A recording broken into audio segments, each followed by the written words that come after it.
ఈ సమావేశం ఏర్పాటు చేయడం ఏమనగా మా ప్రియతమ యువ నాయకులు రాష్ట్రానికే తలమాలికమైన నారా లోకేష్ బాబు గారు ఆయన సుదీర్ఘ పాదయాత్ర సుమారు 2000 కిలోమీటర్లు పూర్తి చేసి 2 సంవత్సరాలు దాటిన కార్యక్రమాన్ని ఈరోజు ఇక్కడ తెలుగుదేశం పార్టీ ఆఫీసులో జరుపుకుంటూ ఈ కార్యక్రమానికి విచ్చేసిన తెలుగుదేశం పార్టీ నాయకులు కార్యకర్తలు అందరి తరఫున ముఖ్యంగా మా రాయచోటి నియోజకవర్గ ప్రజల తరఫున మరొకసారి ఆయనకు ధన్యవాదాలు తెలియజేసుకుంటున్నాం. భారతదేశ చరిత్రలోనే ఏ రాజకీయ పార్టీలో ఏ నాయకుడు చేయని సాహసం లోకేష్ బాబు గారు ఆ రోజు చేయడం జరిగింది.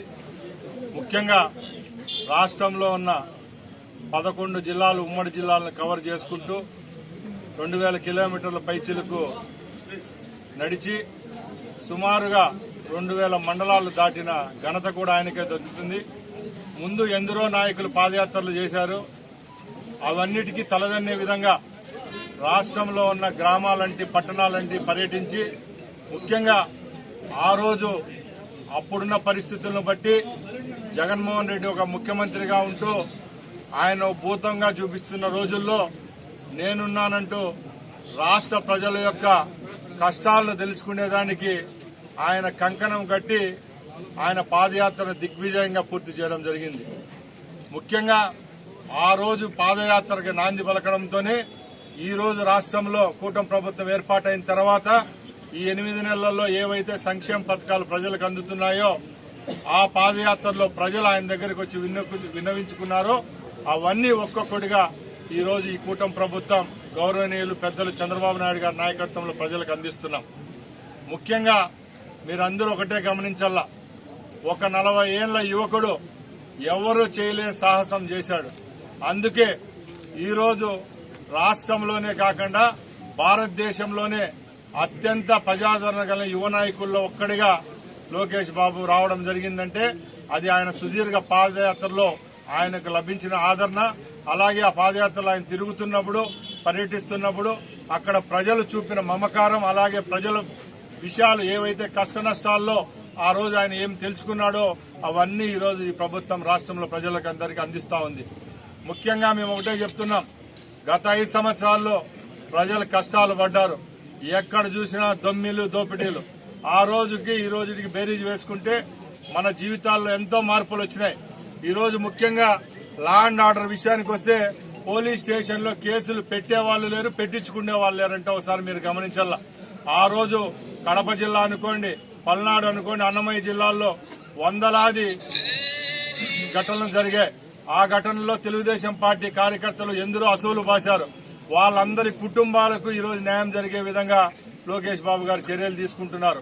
ముఖ్యంగా ఈ రోజున మేము ఒకటే చెప్తున్నాం, భారతదేశంలో ఏ ప్రాంతీయ పార్టీకి లేని సభ్యత్వ నమోదు కార్యక్రమం ఈ రాష్ట్రంలో జరిగిందంటే కేవలం యువ నాయకుడు లోకేష్ బాబు వల్లే. ఎందుకంటే జాతీయ పార్టీల్లో లక్షలు దాటి కోట్లకు సభ్యత్వాలు చేస్తే ఒక ప్రాంతీయ పార్టీ అయిన తెలుగుదేశంలో ఈరోజు 1 కోటి దాటి సభ్యత్వాలు చేసిన ఘనత కూడా తెలుగుదేశానికి, అలాగే చంద్రబాబు నాయుడు గారికి, లోకేష్ బాబు గారికి దక్కుతుంది. ఈరోజు తెలుగుదేశం పార్టీ కార్యకర్తల అభ్యున్నత కోసం మెంబర్షిప్లు చేయించడమే కాకుండా వాళ్లకు ప్రమాద బీమా కట్టిన ఘనత కూడా ఈ పార్టీకి, అలాగే లోకేష్ బాబు గారికి దక్కుతుంది. మేము ఒకటే చెప్తున్నాం, రాబోయే కాలంలో కూడా తెలుగుదేశం పార్టీ చంద్రబాబు నాయుడు గారి నాయకత్వంలో, అలాగే మా యువకిరణం లోకేష్ బాబు నాయకత్వంలో తప్పకుండా వచ్చే 5 ఏళ్ల తర్వాత కూడా తెలుగుదేశం పార్టీ మరొకసారి అధికారంలోకి వస్తుందని తెలియజేసుకుంటూ సెలవు తీసుకుంటున్నాం. ముఖ్యంగా పత్రికా మిత్రులకు ఒకటే తెలియజేసుకుంటున్నా, ఈ రోజు దావోస్ పర్యటన ఎప్పుడు జరిగిందో ఒకసారి మీరు క్యాలెండర్లో చూడాలా.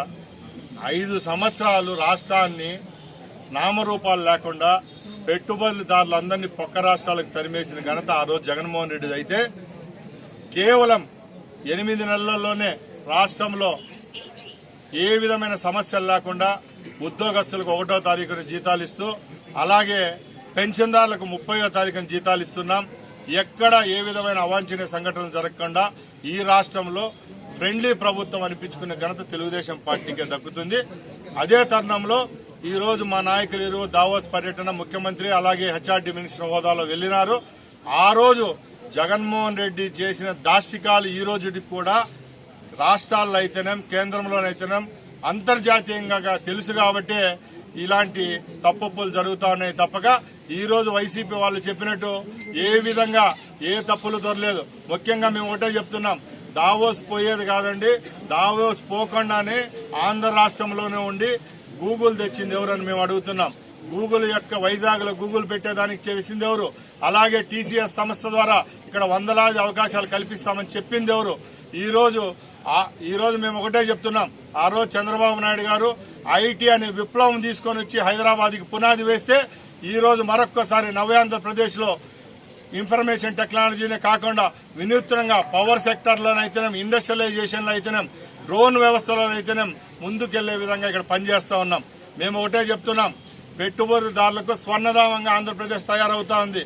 ముఖ్యమంత్రి గారు 18 గంటలు పనిచేస్తున్నారు.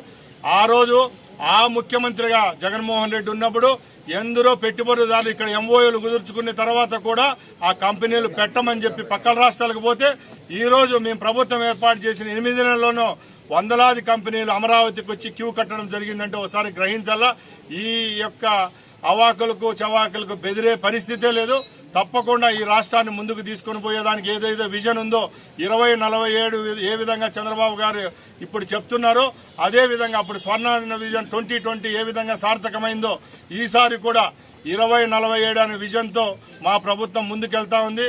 ముఖ్యంగా కేంద్రంలో నరేంద్ర మోడీ గారి నాయకత్వంలో ఈ రోజు పెట్టుబడులు వస్తున్నాయి. మేము ఒకటే చెప్తున్నాం, ఈ రోజు అమరావతి అంటే ఎవరో ప్రతి ఒక్కరు తప్పులు పెట్టి ఆ రోజు అయితే ఈ రోజు అమరావతికి 12,000 కోట్ల నిధులు తీసుకొని వచ్చాం. అలాగే పోలవరం ప్రాజెక్టును పక్కన పెట్టేసి కాపర్ డ్యామ్ స్పిల్వే కొట్టుకొని పోతే ఈ రోజు చంద్రబాబు నాయుడు గారు వస్తా అంటే 15,000 కోట్ల రూపాయలతో మరోసారి పోలవరం ప్రాజెక్టు ముందుకు తీసుకొని పోతున్నాం. ఈ రోజు రాష్ట్రంలో ఎక్కడ చూసినా విప్లవం జరుగుతోంది. సోలార్ రంగంలో అయితేనే, పంపుడ్ ఎనర్జీ సెక్టర్ లో ఎక్కడ చూసినా ప్రపంచంలోనే భారతదేశం అగ్రగామిగా ఉంటే భారతదేశంలో ఆంధ్రప్రదేశ్ లో పెట్టుబడులు పెట్టేదానికి వస్తున్నారంటే అది కేవలం చంద్రబాబు నాయుడు గారి నాయకత్వం మీద ఉన్న ధైర్యం, భరోసానని మరొకసారి తెలియజేసుకుంటున్నా. హితవు పలుకుతున్నామండి. రాష్ట్ర విభజన తర్వాత, రాష్ట్రం ఏర్పడిన తర్వాత చంద్రబాబు నాయుడు గారు 5 సంవత్సరాలు ముఖ్యమంత్రిగా ఉన్నారు. ఆ రోజుల్లో ఏ ప్రాజెక్టులు ఉత్తరాంధ్రకు, రాయలసీమకి ఇచ్చారో ఒకసారి వాళ్ళు గత రికార్డులు పరిశీలించాలని కోరుకుంటున్నాం. ఇప్పటికి ప్రభుత్వం ఏర్పాటైంది 8 నెలలు అయింది. ఉత్తరాంధ్రకి ఇస్తున్నారా, రాయలసీమకి ఇస్తున్నారా, ఎవరికి అన్యాయం చేస్తున్నారు, ఎవరికి మంచి చేస్తున్నారు అనేది కొన్ని రోజులు ఉంటే తెలుస్తుంది. మేము ఒకటే చెప్తున్నాం, జగన్మోహన్ రెడ్డి ప్రభుత్వానికి ప్రతిపక్ష హోదా కూడా లేదు. జగన్మోహన్ రెడ్డి ఇప్పటికి కూడా బ్లాక్ మెయిల్ చేస్తున్నాడు. నాకు ప్రతిపక్ష హోదా ఇస్తేనే నేను అసెంబ్లీకి వచ్చి కూర్చుంటా అంటున్నాడు. ప్రభుత్వం మారిన 1 నెలలోనే విజయవాడకు వరదలు వస్తే ప్యాంటు పైకి మడిచి 5 నిమిషాలు కూడా వరద నీళ్ళలో ఉండలేని మనిషి, ఆయన మనుషులు ఓడిపోయిన చెంచాగాళ్ళకి ఈ రోజు మాట్లాడే అర్హత లేదని మేము తెలియజేసుకుంటున్నాం. మేము ఒకటే చెప్తున్నాం, భారతదేశంలోనే ఏ రాష్ట్రానికి, ఏ కూటమి ప్రభుత్వానికి దక్కని గౌరవం ఈ రాష్ట్రంలో ఈ ప్రజలు మాకు ఇచ్చారు కాబట్టి ఈ 5 సంవత్సరాలే కాదు, వచ్చే 5 సంవత్సరాలు కూడా ప్రభుత్వం ఇక్కడ ఉంటుంది. చంద్రబాబు నాయుడు గారి నాయకత్వంలో పనిచేస్తాం. పెట్టుబడులకు స్వర్ణధామం ఆంధ్రప్రదేశ్ అనే విధంగా రాబోయే కాలంలో ముందుకు తీసుకొని పోయేదానికి కూడా ప్రభుత్వం సిద్ధంగా ఉంది. ఈ రోజు మాజీ లైన్ నాయకుల విషయాన్ని గురించి నేను మాట్లాడదలుచుకున్నాను. 175 నియోజకవర్గాల్లో సుమారుగా 96% మాజీలైనారు. ఒకసారి వాళ్ళ యొక్క దినచర్యలు ఒకసారి ప్రజలు కూడా గమనించాలా. ఆ రోజు పదవులు అడ్డం పెట్టుకొని, అధికారాన్ని అడ్డం పెట్టుకొని ఇక్కడ సందుల్లో గొంతుల్లో తిరిగిన వాళ్ళు ఈ రోజు మాజీలు అయిపోతానంటే మొగాలు మార్చుకొని ఈ రోజు నియోజకవర్గాలకు వచ్చి ప్రజల కష్టాల గురించి మాట్లాడడం చాలా విడ్డూరం. ముఖ్యంగా మేము ఒకటే చెప్తున్నాం, జగన్మోహన్ రెడ్డి లాగా ఆడంబరంగా కార్యక్రమాలు ప్రవేశపెట్టడం, ఏదో 104లు మున్సిపాలిటీ వ్యాన్లను ఎక్కడ బెంచ్ సర్కిల్లో ఒక రోజు ఓపెన్ చేసి రెండో రోజులో ఆ వ్యాన్లు ఎక్కడున్నాయో కూడా తెలియని పరిస్థితి. ఆ రోజైతే ఏ కార్యక్రమాన్ని చేపట్టినా నిబద్ధతతో, నీతివంతంగా కార్యక్రమాన్ని ప్రజల్లోకి అందించేదానికి ఈ కార్యక్రమాలు ముందుకెళ్తున్నాం. దానిలో భాగంగానే ఏ విధంగా సూపర్ 6 చెప్పామో దాంట్లో 4,000 రూపాయల పెన్షన్ 64 లక్షల మంది లబ్ధిదారులకు ఇస్తున్నాం. అలాగే 3 సిలిండర్ల పథకం ఏదైతే ఉందో అది అందించాం. త్వరలోనే ఉచిత బస్సు ఇస్తున్నాం. అలాగే మహిళా సోదరులందరికీ, ఎవరికైతే బిడ్డలకు అందరికీ హామీలు ఇచ్చామో ఒక్కొక్కటిగా చేస్తున్నాం. అంతే తప్పక జగన్మోహన్ రెడ్డి లాగా కరెంట్ అయిపోయిన తర్వాత కరెంటు లేని స్విచ్ని ఒత్తి ఇక్కడ ప్రజల మీద పడ్డం మాకు ఇష్టం లేదు. లేటుగా వచ్చినా లేటెస్ట్గా వచ్చే విధంగా అన్ని పథకాలు ఏవైతే సూపర్ 6లో మేము చెప్పామో అవి కాకుండా ఏవైతే హామీలు ఇవ్వలేదో ఈరోజు మా నాయకుడు చెప్తున్నాడు గేమ్ చేంజర్ అంటున్నాం. గోదావరి నీళ్లను రాయలసీమకు తీసుకొచ్చే విధంగా కృష్ణా జలాల్లో కలిపి అక్కడి నుంచి బనకచర్లకు తీసుకొని వచ్చే విధంగా 1,00,000 కోట్లతో ఏదైతే కార్యక్రమం చేపడుతున్నామో అది రైతులకు అందరికీ రేపు రాబోయే కాలంలో చాలా మంచి జరిగే కార్యక్రమం. అలాంటి కార్యక్రమాలు కూడా చేపడతామంటే ముందు చెప్పేదానికి వెనుకడుగు వేసే పరిస్థితి లేదు. తప్పకుండా సూపర్ 6 రాష్ట్రంలో ఉండే ప్రజలకు అందించేదానికి సిద్ధంగా ఉన్నాం. జగన్మోహన్ రెడ్డి న్యాయస్తుడా, చంద్రబాబు నాయుడు విజ్ఞతతో కలిగిన నాయకుడా, లేకపోతే అనుభవజ్ఞుడు అనేది రాష్ట్రంలో కాదు భారతదేశానికి కాదు ప్రపంచానికి అంతా తెలుసు. జగన్మోహన్ రెడ్డి అనేవాడు పరదాల ముఖ్యమంత్రి. ఈరోజు ముఖ్యమంత్రి రోజుకి ఎన్ని గంటలకు సెక్రటేరియట్లో ఉంటున్నారు, ఎన్ని గంటలకు సెక్రటేరియట్ నుంచి బయటకు వెళ్తున్నారు ఒకసారి గమనిస్తున్నారు ప్రజలు. ఆ రోజు జగన్మోహన్ రెడ్డి క్యాబినెట్ మీటింగ్కో లేకంటే ఎప్పుడో 5 సంవత్సరాల్లో 3 సార్లు వచ్చి అక్కడికి వచ్చి మీటింగులు పెట్టేవాడు. ఈరోజు ముఖ్యమంత్రి గారు ఈ 8 నెలల్లో ఆయన క్యాలెండర్ ఒకసారి చూడాలా. అవగాహన ఎవరికి ఉందో అవగాహన ఎవరికి లేదో ప్రజలు తెలిసే ఈసారి ఓట్లు వేసినారు కాబట్టి రేపు ఓట్లు వేసే విషయం గురించి మేము మాట్లాడాం. ఇప్పుడు మాకు ఓట్లు వేసి అత్యధిక మెజార్టీతో గెలిపించారు కాబట్టి ఇప్పుడు మా మీద 160 సీట్లు గెలిపించిన ప్రజలందరికీ రుణం తీర్చుకునే పని చేసే విధంగా క్యాబినెట్ అయితేనే ఎమ్మెల్యే అయితేనే మా ముఖ్యమంత్రి గారు పనిచేస్తున్నారు. తప్పకుండా ముందుకెళ్తాం. మేము ఒకటే చెప్తున్నాం, జగన్మోహన్ రెడ్డి యొక్క కార్యకర్తలకు నాయకులకు ఆయనకు నిజమైన ప్రతిపక్ష పాత్ర మీరు వహించాలనుకుంటే మీకు గెలిచిన 10 ఎమ్మెల్యేలు 11 మంది ఎమ్మెల్యేలు ఉన్నారు. కేవలం అసెంబ్లీలో క్వశ్చన్లు పోస్ట్ చేసి ఆ క్వశ్చన్లు మమ్మల్ని అడిగేటప్పుడు కూడా మీ ఎమ్మెల్యేలు అక్కడ ఉండడం లేదు. అంటే ఒకసారి మీరు గమనించాల, మండల్లో మీకు సభ్యులు ఉన్నారు కాబట్టి మండలికి మీ వాళ్ళంతా వస్తున్నారు. అసెంబ్లీలో 10 మంది ఉన్నారు కాబట్టి అది కూడా షేమ్గా ఫీల్ అవుతున్నారు. మీకు రాజ్యాంగం పట్ల ఏదైతే అంబేద్కర్ గారు మనకు రాజ్యాంగంతో సంకల్పించిన హక్కుల విషయంలో కూడా మీరు కాలు రాస్తున్నారు. తప్పక మా ప్రభుత్వంలో మాకేదో ఈ పార్లమెంటరీ వ్యవస్థ మీద మాకు నమ్మకం ఉంది. తప్పకుండా ముందుకెళ్తాం. అంతే తప్పక మీరు చెప్పిన మాటలు ఏదైనా నిజాయితీగా ఉంటే ముందు మేము గ్రహిస్తామే తప్పక ఇలాంటి చవాకులు పేలితే మేము పట్టించుకునే పరిస్థితులు లేవు. ప్రతి ఒక్కరూ తప్పనిసరిగా యూట్యూబ్లోకి వెళ్ళి కడప వార్తను లైక్ చేయండి, సబ్స్క్రైబ్ చేయండి. ఇట్లు మీ జి రమణయ్య, ఎడిటర్, కడప వార్త.